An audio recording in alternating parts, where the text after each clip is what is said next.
বন্ধুরা, তোমরা কেমন আছো? আশা করি খুব ভালো আছো। আমিও খুব ভালো আছি। আজকের বাজারে গেছিলাম।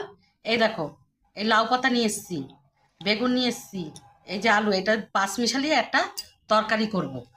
এই যে নেনুয়া, তারপর এই পটল, এই যে পটল আর এই কাঁঠালের দানা, এই মিশিয়ে একটা তরকারি করব। আমি এই যে ইলিশ মাছের মাথা দিয়ে এই তরকারিটা করব। কিভাবে করব চলো তোমরা দেখবে। কষিয়ে দিয়েছি, এবার আমি তেল দিয়ে দেবো। মাছটা নুন হলুদ দিয়ে মেখে নিলাম।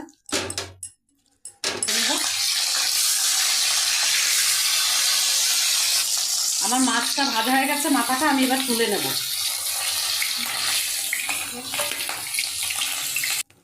আমি ওই তেলের মধ্যেই এই যে কালো জিরে আর দুটো শুকনো লঙ্কা দিয়ে দেবো। এবার আমি সবজিগুলো দিয়ে দেবো। আমি পরিমাণ মতন নুন দিয়ে দেবো। আমি 1 চামচ হলুদ দিয়ে দেবো। লঙ্কার গুঁড়িটাও দিয়ে দেবো। দিয়ে ভালো করে নাড়াচাড়া করব। আমি এই উপর দিয়ে পরিমাণ মতন জল দিয়ে দেবো। জল দিয়ে চাপা ঢাকা দেবো নাড়াচাড়া করে। আমার তরকারিটা মজে গেছে। এখন আমি মাছের মাথাগুলো উপর দিয়ে দেবো। মাছের মাথাগুলো উপর দিয়ে দিলাম।